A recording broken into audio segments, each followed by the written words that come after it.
Bienvenidos a Primum Gradus, tu podcast de historia y humanidades en general. Os habla Ricardo Silvestre. Y pronto hablará también Fernando Cañas.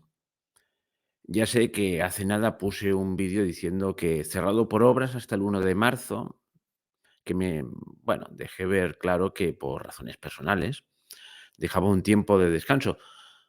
Pero la verdad es que Fernando me ha servido un programa en bandeja, entonces vamos a aprovechar la ocasión. Lo va a hacer casi todo el trabajo él. La idea ha sido suya. Ya os contaré de qué va esta idea. Y bueno, y en principio voy a seguir pensando los nuevos programas para a partir del 1 de marzo empezar con fuerzas. Estoy preparando esos programas del estilo más reposado y más de estudio y más de ir poco a poco. Pero bueno, os ha ofrecido una ocasión y la hemos aprovechado. Ahora Fernando nos contará cuál es la idea. Ya os quiero decir que es una nueva serie, que se hará cuando se pueda. Tiene un nombre que es Desinformativo Semanal, que nos remite a un famoso programa de televisión española, que era Informativo Semanal, aunque en la última temporada le cuadraba bien lo de desinformativo. Pero bueno, mejor nos lo explica Fernando. ¿Qué tal? ¿Cómo estás? Muy bien, ¿y tú? Pues muy bien. Pues nada, explica de qué va esto del Desinformativo Semanal. Pues aquí estamos. Pues sí, la idea que surgió hace un par de días porque escuché, de hecho, ese programa, lo que escuché no va a salir en este programa porque no lo he podido contrastar todavía, pero escuchando cuestiones sobre la frontera siria, la ocupación turca y viendo artículos, ¿no? Que serían más largos de hacer, se me ocurrió la idea de hacer el desinforme semanal.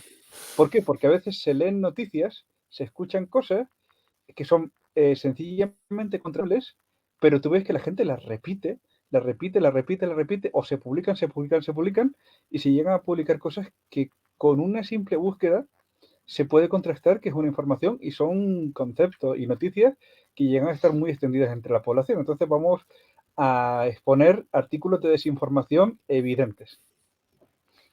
Bueno, aquí apunté tres, supongo que los mantienes. Ayer estuvimos hablando y apunté tres, el de la frontera sirio-turca, el del Nord Stream y Ujú. lo del Amazonas, aquel asunto del Y las Amazonas, el paradas. pulmón verde.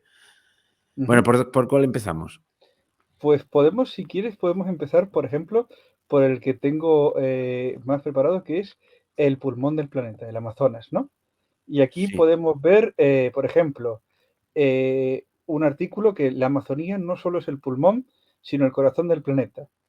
La Vanguardia, por ejemplo, artículo de, vamos a ver la fecha exacta, un segundito que se ha ido para arriba, artículo del año pasado, ¿por qué necesitamos la Amazonía? ¿Por qué es el corazón? BBC, incendios de la perdón, BBC, incendios en el Amazonas. Tres razones por qué es tan importante, aunque realmente no sea el pulmón del mundo. El Ah, ¿no es país, el pulmón? claro, este es el BBC, que ya dice que no es el pulmón. Ah, bien. Pero, por ejemplo, el país, no hay cooperación que valga si no salvamos el pulmón del planeta. ¿Es pulmón o no es pulmón? Otro, claro, Infobae, Día de la Amazonía, urgencia de salvar el planeta. Pero aquí ya llegamos a National Geographic y te Mm, dice, el verdadero pulmón del planeta está en los océanos. caramba. Y hay otro artículo más interesante donde te dice que el Amazonas expulsa más CO2 del que absorbe. Y es un artículo que está bien contrastado. Entonces vemos muchos artículos de la BBC, El País, La Vanguardia, El Mundo, La Cooperación, el pulmón, y luego resulta que cuando uno lee un poquito, el pulmón del planeta son los océanos. O sea que Que los océanos son los que renuevan el aire realmente. ¿O cómo sí, va esto? el Hablo desde mi sí, ignorancia. sí, sí, o sea, es el plancton marino, que está en una zona muy superficial del océano y en unas zonas muy concretas, el que renueva el 80 al 90% está por determinar. Fíjate tú, esa horquilla tan inmensa, o sea, el Amazonas, si tuviera impacto, sería el 5%, ¿no? Ujú. Y los bosques del mundo, como mucho, tendrían un 15%. Y sin embargo, el océano es responsable del 80 al 90% de la renovación y absorción, la fijación del carbono y la renovación del oxígeno. Fíjate la Mm. enorme diferencia. Sin embargo, podemos ver cómo centenares de periódicos te dicen que el pulmón del planeta está en peligro y hay que llegar a un acuerdo para salvar el pulmón del planeta. Y se refieren al Amazonas. ¿Y qué es exactamente esa sustancia que realmente renueva el aire? Son microalgas marinas, el plancton, el Bueno, citoplancton. Alguitas ¿el? microscópicas, el Mm. plancton, el citoplancton y el plancton. Esas son algas Fitoplancton, porque microscópicas. el plancton también son como especies de gambitas pequeñas, ¿no? Sí, o sea, pues, es toda una serie de moluscos, es una forma genérica de describir a A la un vida número incontable de microscópica. especies, claro. Y Es hay decir, unas que son vegetales, entiendo, ¿no? sí. Y esas Y son sobre las las... que renuevan el aire. Ujú. O Claro, ¿y sea, esto desde ni cuándo se siquiera las sabe? praderas, de esto se sabe desde mediados del siglo XX. Ujú. O sea, de hecho, ni siquiera las praderas de Poseidonia o sea, estas algas marinas que tienen praderas extensas, son responsables de la... No, no, son estas pequeñitas microalgas las que limpian el aire y su enorme extensión por el océano. Bueno, pues ha caído un mito, ¿no? Bueno, es por eso digo que vamos a hablar de desinforme semanal, porque como hemos visto que grandes periódicos dan noticias, dan conceptos y te los venden como información. O sea, ojo, que aquí viene el problema que decimos siempre. Imagínate un artículo del País que dijera: la zona con mayor biodiversidad del mundo, que bajo nuestros principios conservacionistas actuales es vital, tiene que ser preservada tal como está, a costa del desarrollo del Brasil. No queda tan bien, Claro, claro. no queda tan bonito. Es decir, la biodiversidad es importante desde un punto de vista ético. Y como hemos implantado principios ecologistas en la mayoría, que hasta ir de pescador es terrorismo, hay que conservarlo. Entonces, Bueno, claro, tú no puedes poner eso, un artículo tan largo, tan reflexionado. Es mejor apelar al corazón de la gente, apelar a la emoción y decir que el pulmón se crea y estar como está la asociación de ciertas personas diciendo que hay que convertir el Amazonas, por la importancia del pulmón que es, en una zona de gestión internacional capitaneada por la ONU. siempre por la ONU, ¿no? Siempre por la ONU y financiada por unos grupos de personas muy buenas. Muy bien. Oye, pues nada, ya colgaremos aquí también en la descripción del audio, del vídeo, la información para que la gente vea que no nos lo sacamos de la manga. ¿Mm? Claro, Bueno, ¿qué más cosas? Ya hemos visto la primera desinformación, bueno, semanal, ¿no? Esta dura años y años, porque la gente está convencida que sin la Amazonía, pues nos asfixiaríamos. Que es y realmente ahora el vamos pulmón con verde, siempre se dice el pulmón verde, y de un parque el siempre se dice el pulmón. pulmón de la ciudad y bueno, en fin, todo esto. Sí, o sea, son espacios importantes para la fijación de lluvia. Ojo, de hecho, son importantísimos para la fijación de lluvia, para los ciclos naturales. O sea, no es que no sean importantes, son importantes para otros conceptos. O sea, son Ujú. importantísimos para fijar flujo de lluvia, para fijar nutrientes a la tierra, para evitar lluvias torrenciales, para mantener una diversidad que es necesaria. Son necesarios para muchas cosas, pero no son el pulmón. Y en una ciudad es muy necesario que en un espacio haya zonas donde haya vegetación que fijen carbono y limpien toxinas. Eso también es muy importante. Pero ese aire va a venir del océano. Ujú. Entonces, es el debate poco reflexivo que hay y que nos lleva a estas situaciones.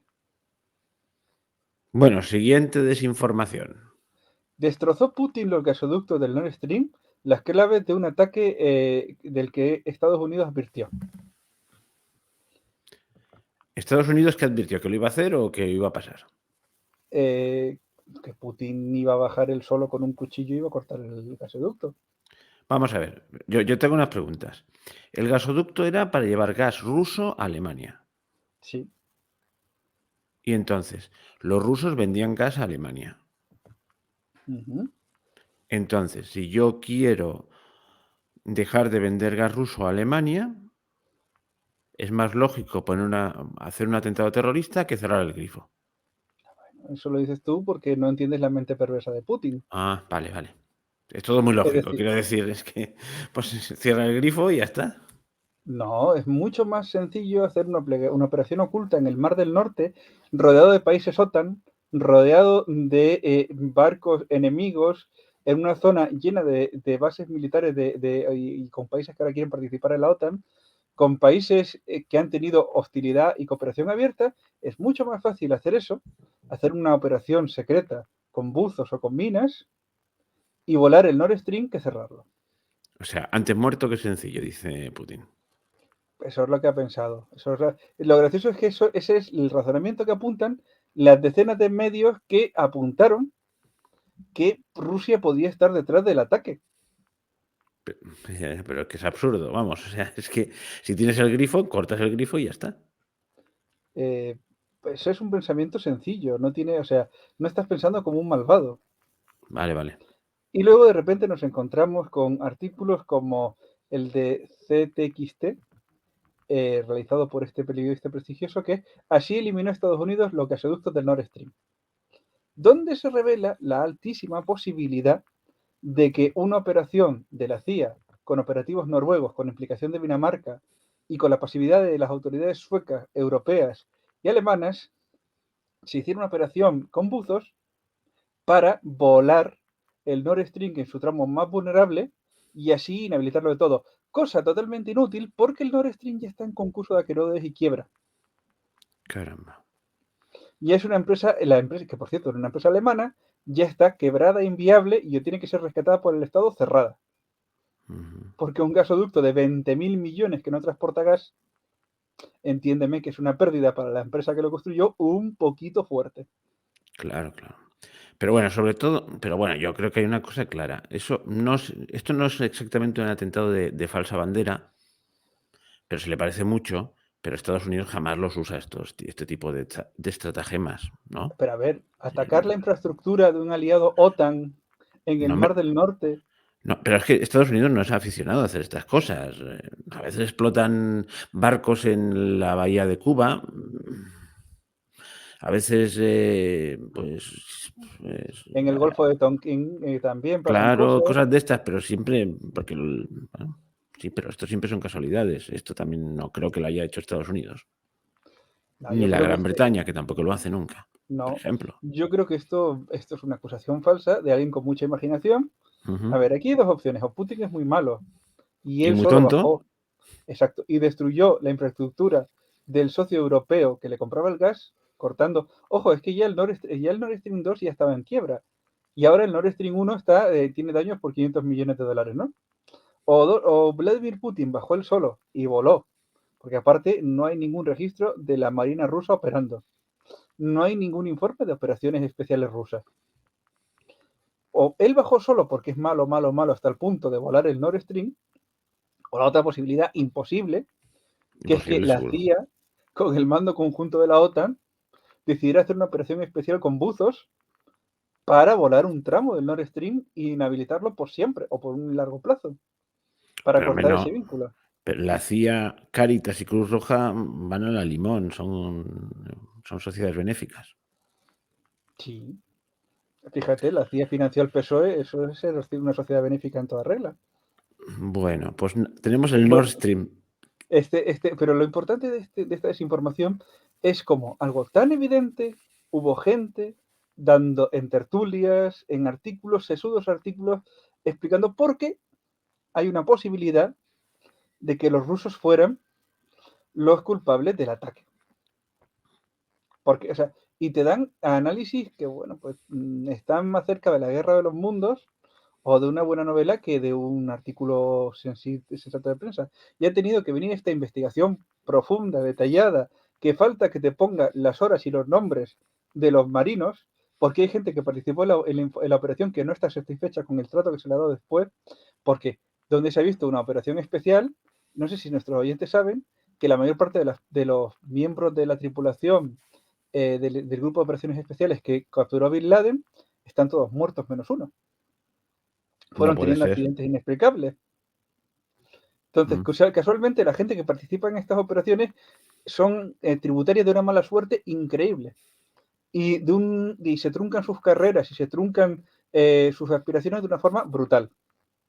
Entonces, casualmente dejan de ascender, caen en alcoholismo, se van fuera, de repente empiezan a ponerse el gorrito de Napoleón, cosas que les pasan, ¿no? Entonces, pues, por alguna extraña razón que nunca ha pasado, hay alguien dentro de la estructura de mando que está disconforme y ha cogido y ha contado todo con pelos y señales. Aparte que un país como Noruega, al ser un país un poquito más pacifista, más fuera de la órbita de Estados Unidos, pues no es tan fácil mantener un secreto tan fuerte como los secretos que están manteniendo esta gente. O sea que, curiosamente, me parece muy curioso la desinformación de ante algo evidente, que bueno, no estaba descartado el accidente, tomen la tangente de hacer estos artículos y de intentar venderte, porque nosotros no podemos ver ni RT, ni Sputnik, ni ningún medio ruso, pero tenemos Bueno, que ver oye, unos medios, también hay que decirlo, yo sí que lo he visto alguna vez y RT, bueno, es es lo que es, realmente pero no podemos es verlo pero porque somos tan tontos que si tú y yo lo viéramos, o cualquier oyente, haríamos como los zombies y diríamos, Putin, bueno, ¿a ti no te ha pasado que después de ver RT quieres restaurar la Unión Soviética o adoras a Putin? no, bueno, es la réplica perfecta a lo que tenemos aquí, pero bueno, RT realmente es una cosa muy divertida, ¿eh? No, Claro, lo digo para que no para que no parezca que somos pro Putin, porque vamos, aquí yo es también, un las pocas disparate. veces que lo he visto, en fin, es, pero es casi de guiñol también, o sea, pero vamos, o sea, aquí nos quejamos de RT, que con razón, pero es que aquí hacen lo mismo las empresas privadas, van todos a una. Exacto. Pero es que es la cosa que me sorprende. O sea, el motivo por el que no se puede ver RT es porque el público que se puede creer que Putin, que la Federación Rusa atacó el Nord Stream, es el mismo público que podría creer la contrapropaganda rusa. Entonces, no están protegiendo, están intentando que cierto público, que es a quien esta desinformación y esta soledad de desinformación les hace actuar, lo están protegiendo para no tener ningún elemento de contrapropaganda en el interior de la zona en la que estamos en la guerra. Ujú. O sea, pero porque saben que hay una parte del público, bueno, no hay más que verlo. ¿Tú has visto, esto se sale del guión, pero tú has visto lo del OVNI de Canadá, Estados Unidos? ¿El OVNI? ¿El globo será? No, el OVNI, lo que ha pasado Ah, estos 2 días, que han derribado un OVNI en Canadá, un bueno, objeto que ahora dicen que es cilíndrico, y ayer Trudeau autorizó derribar otro objeto que venía de Estados Unidos y sobrevolaba Canadá y autorizó a derribarlo, ¿no? eso Es he decir, leído, sí. podrían ser podrían ser aviones experimentales, globos. ¿Sabes en qué ha acabado eso? En un grupo de TikTok, Facebook, diciendo que mm, ¿cómo es? Venida, no, la tercera, ay, no me sale la palabra. Bueno, en resumen, que los pleiadianos vienen, ¿Los que ya qué? están aquí, los pleiadianos. Oye, ahora me está volviendo loco. ¿Qué es los pleiadianos? Pues que hay una raza que vive en las Pléyades. O sea, se derriba el globo, ¿no? Se derriba el posible artefacto no identificado, que la lógica nos diría que es un artefacto militar de clasificación no pública, ¿no? Pues casualmente ahora están agitados los grupos de contactistas que dicen que les han dicho a los pleiadianos que vienen ya. Mm. Entonces, la explicación a lo que ha pasado en Estados Unidos, que por cierto, el gobierno de China también ha derribado otro objeto volador no identificado, de las mismas características, con lo cual aquí o vienen los pleiadianos o están jugando a juegos de guerra peligrosamente todos, ¿no? Pues casualmente ya hay un grupo de contrainformación diciendo que no es un artefacto militar, son los pleiadianos que vienen.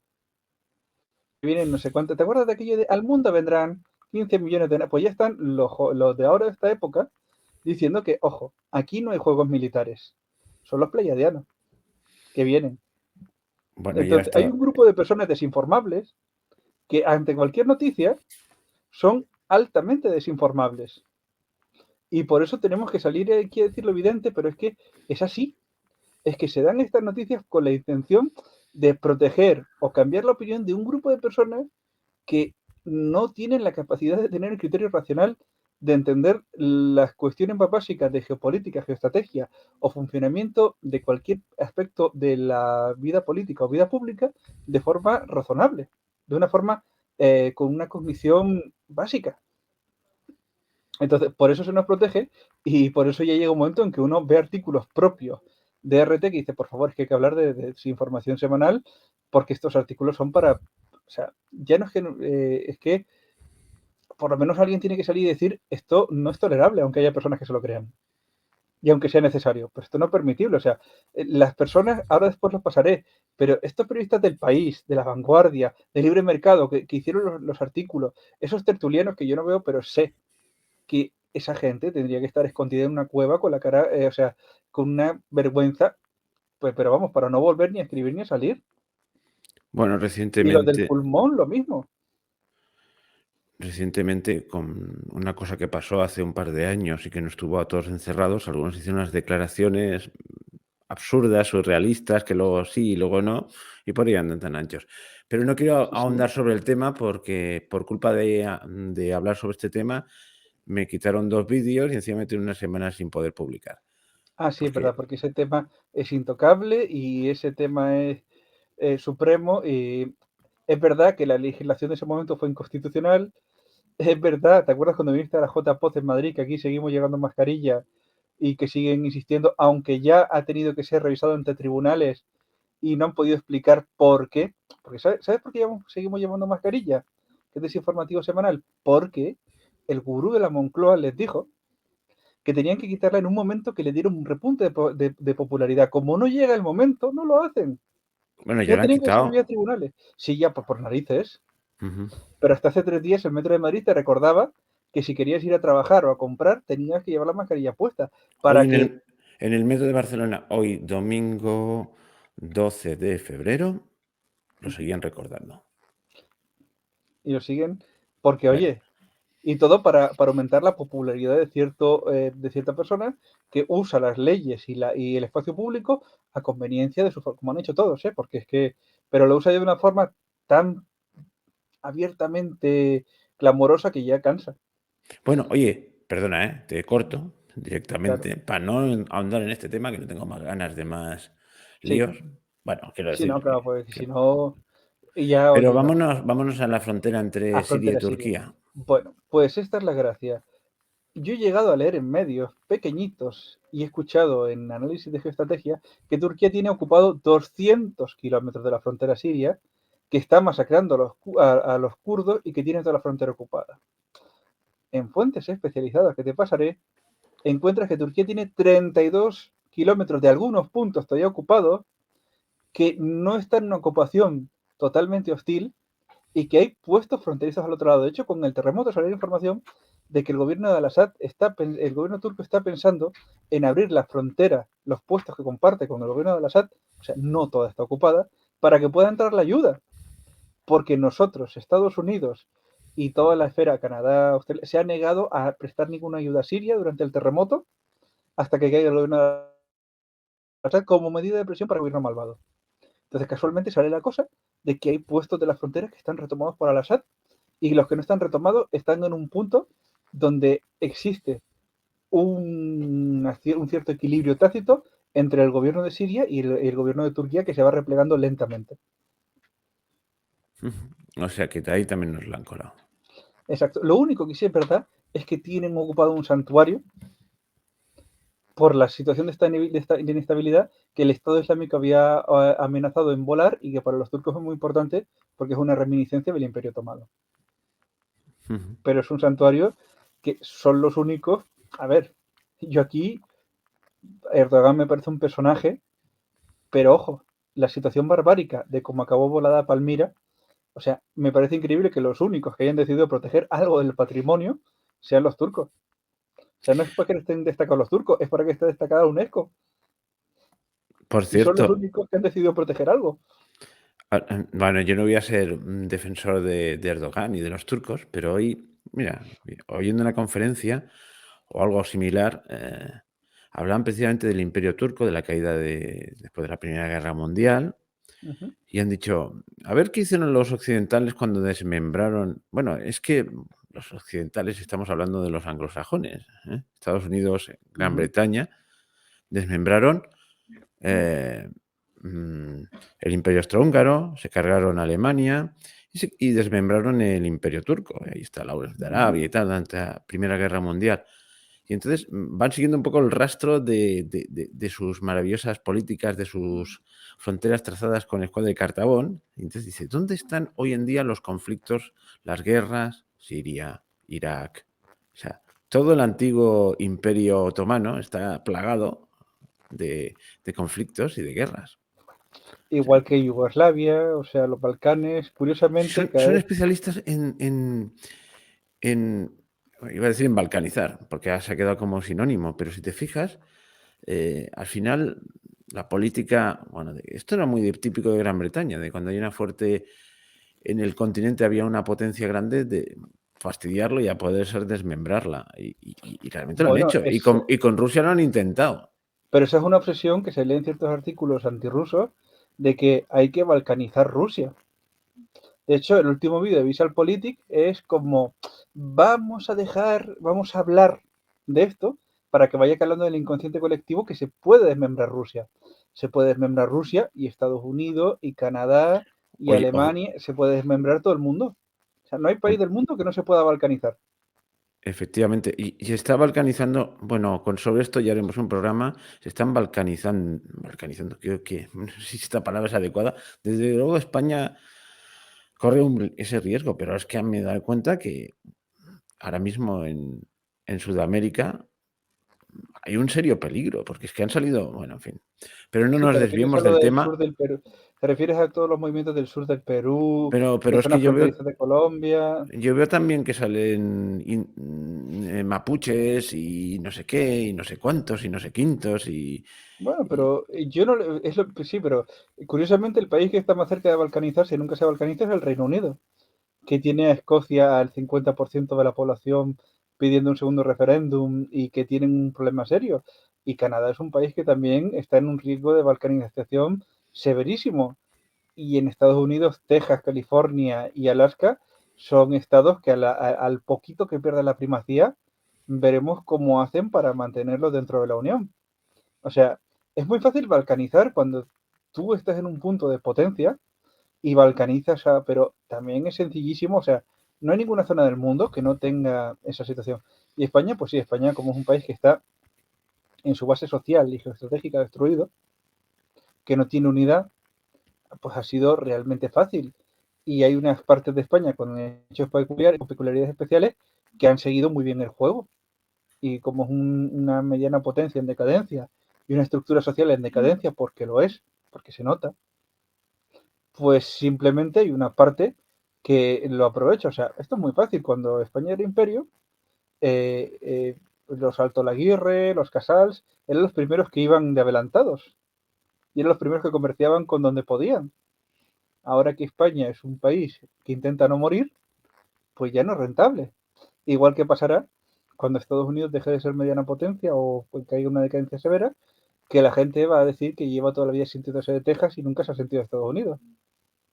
Y luego dirás, pero oiga, y Galvez y todos estos próceres que eran de aquí, pues tenían una confusión mental de 3 siglos y eso se acabó. Es decir, los estados no son tan pétreos como creemos. O sea, también hay que entender una cosa, que las poblaciones y cierta población somos exitocráticos.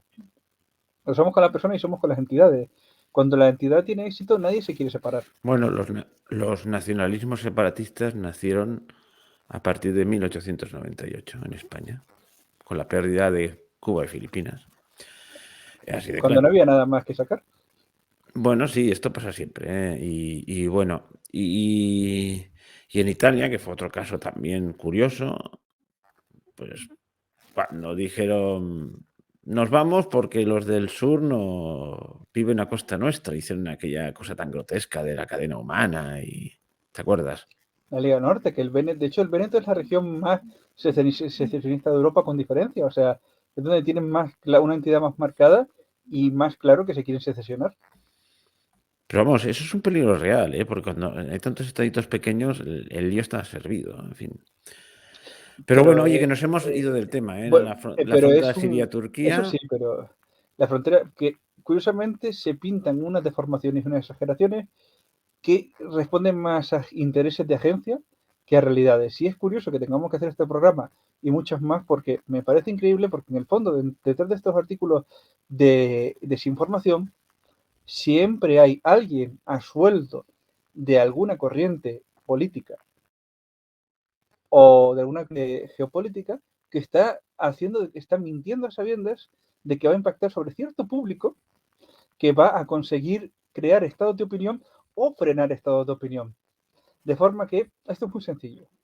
Si se publican suficientes artículos en los medios adecuados diciendo voló Putin en Nord Stream, cuando el tema sea el tema de conversación, conseguiremos que en muros, tertulias y hasta en la charla del trabajo se Eso lo he frene visto en una la charla del opinión trabajo. y entonces habrá una persona que frene porque ese artículo lo ha interiorizado porque está en su corriente. Y ha sido una opinión hegemónica, una opinión de escándalo, una opinión de contra cualquier cosa, ¿no? O sea, desde una opinión de reacción, de reflexión, va a diluirse. Entonces, curiosamente, esta desinformación sirve para crear propaganda y para crear cadenas o estados que frenen o ensalcen olas de opinión. Y así estamos entre ola, ola y ola de opinión y otra ola y tapando cosas evidentes, porque cuando explotó el Nord Stream, si todo el mundo hubiera conocido los detalles de la operación, habría sido un escándalo. Si iba a hacer falta una última cosita o si Ah, vale, vale, venga, va. hay un último Estaba tema que intentando era cortar de una manera elegante.